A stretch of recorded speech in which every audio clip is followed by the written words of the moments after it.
Welcome to future vision study centre Salem.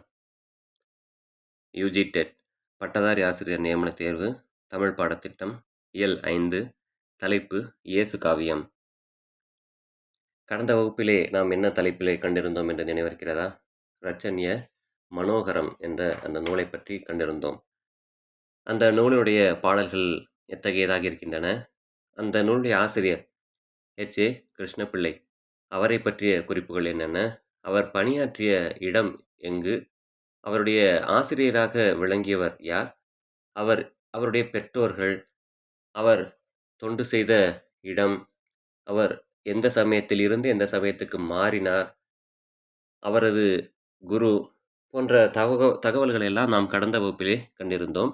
இன்றைய வகுப்பிலே இயேசு காவியம் என்ற தலைப்பிலே நாம் காண இருக்கின்ற தகவல்களாக நூல் குறிப்பு, இந்த நூலுடைய பாகங்கள், அவையடக்கம், கதை சுருக்கம், இந்த தலைப்புகளின் அடிப்படையில் இன்றைய வகுப்பை நாம் காண இருக்கிறோம். நூற்குறிப்பு.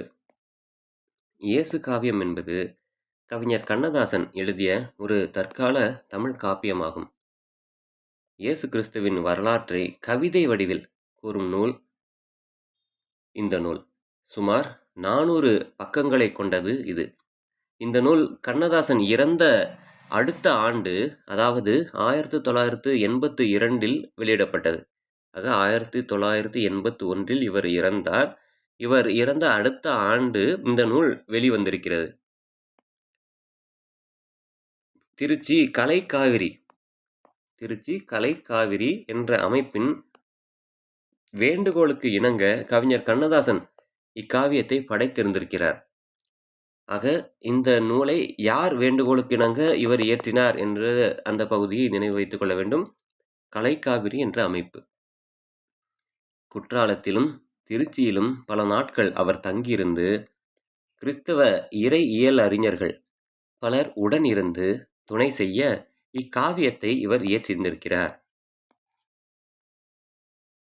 பின்னர் அறிஞர் குழு திருச்சியில் மும்முறை கூடி 8 நாட்கள் காவியத்தை ஆராய்ந்து திருத்தங்கள் கூற கவிஞர் தேவைப்பட்ட திருத்தங்களை செய்து தந்த பின் இந்த காவியமானது பதிப்பிக்கப்பெற்றது.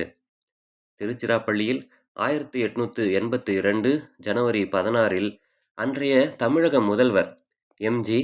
ராமச்சந்திரன் இந்த நூலினுடைய முதல் பிரதியை பெற்றுக்கொண்டார். ஆக இந்த நூலினுடைய முதல் பிரதியை பெற்றுக்கொண்டவர் யார், எங்கு இந்த நூல் வெளியிடப்பட்டது போன்ற தகவல்கள் கவனித்துக் கொள்வது நல்லது. இந்த நூல் இதுவரை 6 பதிப்புகளை கண்டுள்ளதோடு 5 லட்சம் பிரதிகளுக்கு மேல் விற்றுள்ளது என்றால் இந்த நூலினுடைய இனிமையான போக்கு என்பது எத்தகையது என்பது தெரிந்திருக்கும். இயேசு காவியத்தினுடைய தொடக்கத்தில் எண்ணுரை என்ற தலைப்பிலே கண்ணதாசன் தாம் பாடிய காவியத்தை எவ்வாறு பார்த்தார் என்பது குறிப்பிடுகிறார். அதாவது இவர் பார்வையில் அந்த நூல் என்பது எத்தகையதாக இருந்திருக்கிறது என்பதுதான் அது. இவரே கூறுகிறார், பல சமயங்களில் பலர் என்னை இரவா காவியம் ஒன்று எழுதுங்கள் என்று வற்புறுத்தியதுண்டு. அந்த இரவா காவியம் இயேசு காவியம் என்றுதான் நான் உறுதியாக கூற முடியும். ஆக பலர் இவரை இரவா காவியம் ஒன்று படைத்து தாருங்கள் என்று வற்புறுத்தினார்களாம். அந்த இரவா காவியமாக நான் படைத்த அந்த நூல் என்பது இயேசு காவியம்தான் என்று இவர் தனது கருத்திலே உறுதியாக இருக்கிறார். இந்த நூலினுடைய பாகங்கள், இயேசு காவியம் 5 பாகங்களை கொண்டதாக உள்ளது. இயேசுவின் வாழ்வியலை பிறப்பு என்னும் தலைப்பில் முதல் பாகமும், யோவானிடம் இயேசு திருமுழுக்கு பெற்று தம்மை தயார்படுத்திய நிலை 2ஆம் பாகமாகவும், இயேசு பொது வாழ்வில் ஈடுபட்டமை 3ஆம் பாகமாகவும், இயேசு பாடுகள் பட்டு சிலுவையில் அறையப்படும் இறுதி நிகழ்வுகள் 4ஆம் பாகமாகவும், அவர் அடைந்த மகிமை 5ஆம் பாகமாகவும் பாடப்பட்டுள்ளன. ஆக 5 பாகங்களிலும் எங்கு என்னென்ன செய்திகள் என்பது கவனிக்கத்தக்கது. இயேசுவின் வாழ்வியலை பிறப்பு என்னும் தலைப்பில் முதல் பாகம். அவர் பிறப்பு என்பது முதல் பாகம். யோவானிடம் இயேசு திருமுழுக்கு பெற்று தம்மை தயார்படுத்திய நிலை 2ஆம் பாகம். பொது வாழ்வில் ஈடுபட்டது 3ஆம் பாகம். அவர் பட்ட பாடு, சிலுவையில் அறையப்படும் செய்தி, இது 4ஆம் பாகம். அவர் அடைந்த மகிமை என்பது 5ஆம் பாகம். அவையடக்கம். இயேசு காவியத்தின் காப்பிய தலைவன் இயேசுவே என்பது இந்த நூலினுடைய பெயரிலிருந்தே விளங்கக்கூடியதாக இருக்கின்றன. பெருங்காப்பியங்களின் மரபை பின்பற்றி கண்ணதாசனும் பல இடங்களில் பாடுகிறார். நூலின் பாயிரத்தை எடுத்துக்கொண்டால் அங்கு கம்பன் கவிதையின் கலையும் வீரமாமுனிவரின் விழுமிய சொல் நயமும் விளங்குவதை காணலாம். ராமர் கதையை கூற வந்த கம்பநாடார் அவையடக்கத்திலே ஓசை பெற்று உயர் பார்க்கடல் உற்று ஒரு பூசை முற்றவும் நக்குபு புக்கென என்று பாடினார். இதே மரபின் வழி நின்று கண்ணதாசனும் பொங்குமாம் கடலில் புகுந்தள வெடுக்க போயினேன் வெற்றி பெற்றேனா என்று இயேசு காவியத்தின் பாயிரத்திலே பாடுவது அவர் தமிழ் இலக்கிய மரபை தொடர்வதை காட்டுகிறது. முதலில் கம்பருடைய அந்த வண்ணத்தை பாருங்கள். ஓசை பெற்று உயர் பார்க்கடல் உற்று ஒரு பூசை முற்றவும் நக்குபு புக்கென, அதாவது சத்தமிட்டு கொண்டிருக்கும் பரந்து உயர்ந்த பார்க்கடல் ஒரு சிறிய பூனை அந்த பெரிய பார்க்கடல் முழுவதையும் நக்கி குடிக்க ஆசைப்பட்டு உள்ளே புகுந்ததைப் போல இவரும், அதாவது கம்பரும் தனது கவிதை தன்மையை கூறுவதாக அங்கு இருக்கிறது. ஏனென்றால் ஆழம், அளவு இந்த இரண்டையுமே அங்கு அந்த கடலுடைய மிகப்பெரிய பரந்த தன்மையை கூறி சொல்கிறார்.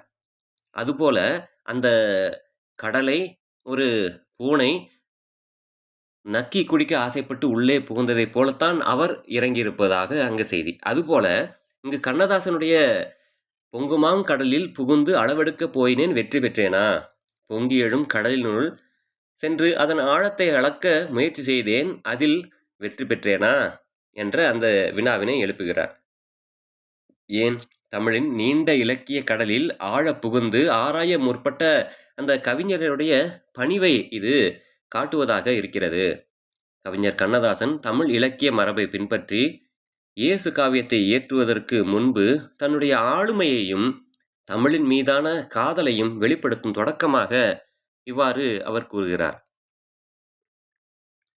வெவ்வேறு காலங்களில் வாழ்ந்த இம்மூன்று கவிஞர்களும் ஆழ்ந்து விரிந்த கடல் போன்று அறிவு களஞ்சியத்திலிருந்து வெளிக்கொணரும் செல்வம் உள்ளத்திற்கு உவகையூட்டுவதே. சில பாடல்களிலே சோதிமணி பெட்டகமே சுடர் ஒளியே யூதருக்கு ஆதிமகனாய் பிறந்த அருந்தவமே தாளேலோ. சோதிமணி பெட்டகமே சுடரொளியே, இயேசுவே நீ விலைமதிப்பற்ற இரத்தினங்கள் நிறைந்த பெட்டகம் போன்றவன், இருளை நீக்கும் சுடர் ஒளியாக உலகிற்கு வந்திருக்கிறாய்.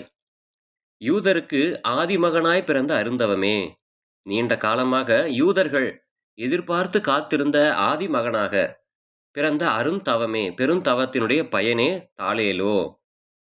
இது குழந்தையை தூங்க வைக்கப்பாடும் தாலாட்டு சொல்லாக இருக்கிறது. அன்னை மரியா குழந்தையாக பிறந்த இயேசுவின் தெய்வீக தன்மையையும் அவர் உலகிற்கு ஒளித்தர வந்திருப்பவர் என்பதையும் உணர்ந்து அவரை அன்புடனும் பக்தி பெருக்கோடும் தாளாட்டுவதாக இந்த பாடல் அமைந்திருக்க காணலாம். மாணிக்க தொட்டிலுக்குள் வாய்க்காத பெருமையெல்லாம் ஆனிரை தொழுவினுக்கு ஆரளித்தார் எங்கோவே, தத்துவ ஞானம் புத்துயிர் பெற்றது யூத நிலத்தினிலே. இயேசு பெருமான் பிறந்ததனால் மாணிக்க தொட்டிலுக்கு வாய்க்காத பெருமை ஆனிரை தொழுவினுக்கு, அந்த தொழுவத்திற்கு அந்த பெருமை என்பது உண்டாயிற்றல்லவா, அதனை கூறி தத்துவ ஞானமும் உயிர் பெற்றது யூத நிலத்திலே என்றும் கூறுகிறார். சத்திய வேதம் நின்று நிலைத்தது தாரணி மீதினிலே, எத்தனை உண்மை வந்து பிறந்தது இயேசு பிறந்ததிலே, இத்தனை நாளும் மானிடன் வாழ்வது இயேசுவின் வார்த்தையிலே, மண்ணிடை இயேசு மறுபடி வருவார் என்பது சத்தியமே. சத்திய வேதம் நின்று நிலைத்தது தாரணி மீதினிலே, எத்தனை உண்மை வந்து பிறந்தது இயேசு பிறந்ததிலே, இத்தனை நாளும் மானிடன் வாழ்வது இயேசுவின் வார்த்தையிலே, மண்ணிடை இயேசு மறுபடி வருவார் என்பது சத்தியமே. தத்துவ ஞானம் புத்துயிர் பெற்றது யூத நிலத்தினிலே. தத்துவ ஞானம் புத்துயிர் பெற்றது யூத நிலத்தினிலே. தத்துவ ஞானமாகிய யூத நிலத்தில் இயேசுவின் வருகையால் அந்த நிலமே புத்துயிர் பெற்றது போன்றும், சத்திய வேதம் இந்த பூமி முழுவதுமே சத்திய வேதம் இந்த பூமி முழுவதுமே நின்று நிலைத்தது தாரணி மீதிலே நின்று நிலைத்தது. உண்மையான வழியை அது காட்டுவதாக இருக்கிறது. எத்தனை உண்மை வந்து பிறந்தது இயேசு பிறந்ததிலே, இத்தனை நாளும் மானிடன் வாழ்வது இயேசுவின் வார்த்தையிலே. மண்ணிடை இயேசு மறுபடி வருவார் என்பது சத்தியமே. இயேசு கிறிஸ்து பிறந்ததன் மூலம் இந்த உலகில் பல உண்மைகள் வெளிப்பட்டன. மனிதர்கள் இத்தனை நாளும் வாழ்ந்ததும் இனியும் வாழப்போவதும் இயேசுவின் வார்த்தைகளை அடிப்படையாக கொண்டே. ஆக இயேசு பெருமான் மீண்டும் இந்த உலகில் மறுபடி வருவார் என்பது சத்தியம் என்று பாடலின் பொருளானது அமைகிறது. மேலும் புண்கள் இருக்கும் வரையில் மருந்து தேவை நித்தியமே, விண்ணரசு அமையும் உலகம் முழுதும் இதுதான் தத்துவமே, எண்ணும் எழுத்தும் எல்லாம் அவரே இயேசுவை நம்புவமே. மண்ணுலகிற்கு இயேசு கிறிஸ்து மீண்டும் வருவார் என்பது உறுதியான சத்தியம். உலகில் மனிதர்களுக்கு பாவம் துன்பம் இருக்கும் வரையில் அவருக்கு நித்தியமான தேவை மருந்து என்பது தேவை. மனிதர்களுக்கு அந்த துன்பத்தை போக்கக்கூடிய மருந்து என்பது தேவை.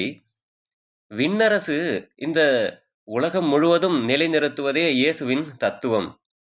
எண்ணும் எழுத்தும் அவரே, இயேசுவை முழுமையாக நம்புவோம் என்று கூறுகிறார்.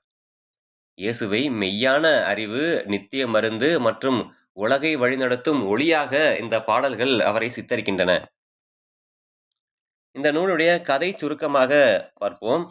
சூசையப்பருக்கும் மரியாளுக்கும் மகனாக இயேசு பெத்லகேம் என்னும் ஊரில் மாட்டு தொழுவத்தில் பிறந்தார் என்று இயேசு பிறப்புடன் காவியம் தொடங்குகிறது. தேவன் அருள் பெற்ற மரியம்மை கருவுற்றது முதல் இயேசுவை பெற்று எடுத்தது வரையிலான செய்திகளை குறிப்பிடுகிறார்.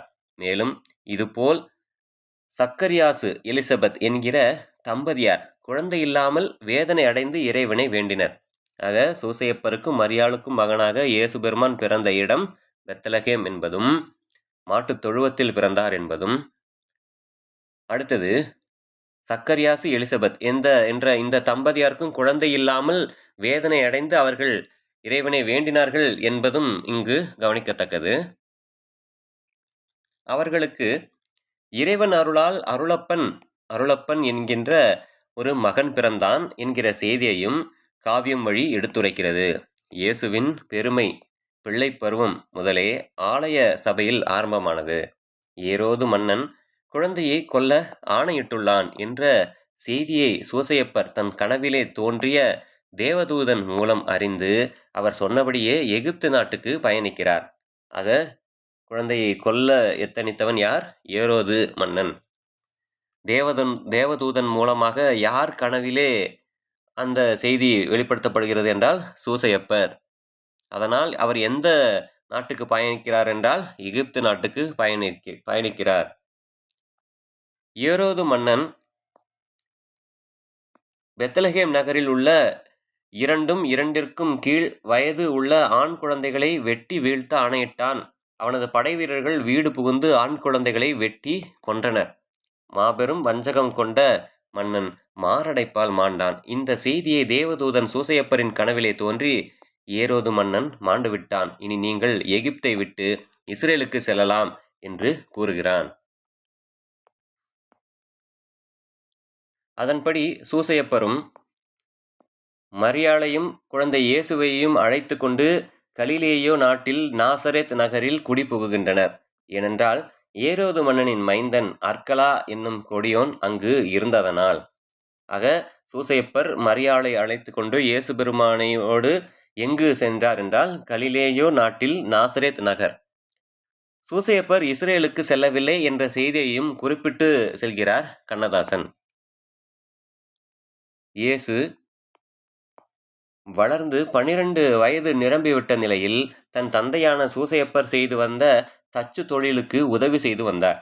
காலையில் படித்துவிட்டு பின்னர் அன்னையின் கடமைகளை முடித்து தந்தைக்கும் உதவி செய்துவிட்டு பின்னர் இரவில் அவர் தூங்கினார். அங்கு உள்ளவர்கள் சூசையப்பரை தூயவர் என்றும் மரியன்னையை மாதா என்றும் அழைத்திருந்தனர். நாசரேத் விட்டு செருசலம் செல்லும் வழியில் இயேசுவை தவறவிட்டு தவிக்கின்றனர் இருவரும்.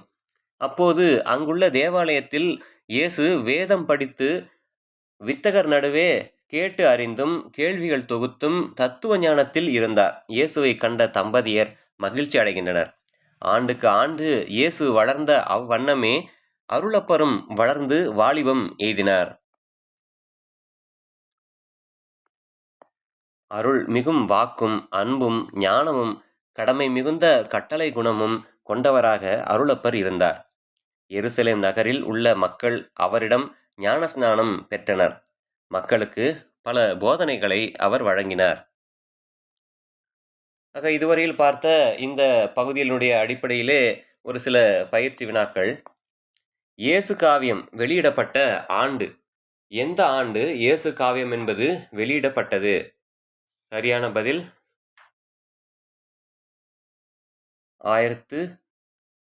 1982.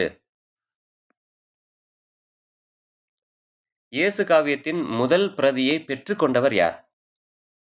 இயேசு காவியத்தினுடைய முதல் பிரதியை பெற்றுக்கொண்டவர் அப்போதைய முதல்வராகிய எம்.ஜி.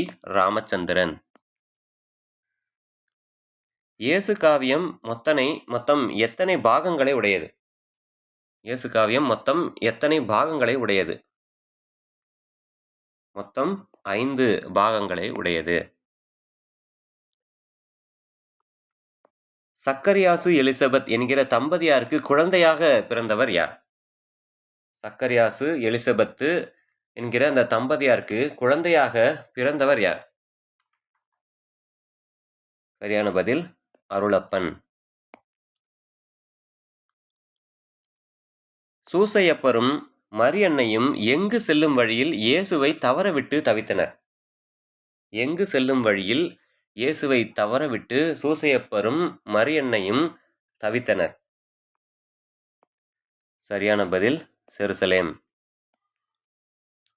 ஆக இன்றைய வகுப்பிலே நாம் கண்ட தலைப்புகளாக நூல் குறிப்பு, பாகங்கள், அவை அடக்கம் பகுதி, கதை சுருக்கம் போன்ற தலைப்புகளின் அடிப்படையிலே இன்றைய வகுப்பை நாம் கண்டிருந்தோம். அடுத்த வகுப்பிலே பெரிய புராணம் ஓர் ஆய்வு என்ற தலைப்பிலே சந்திப்போம். அதுவரையில் நன்றி.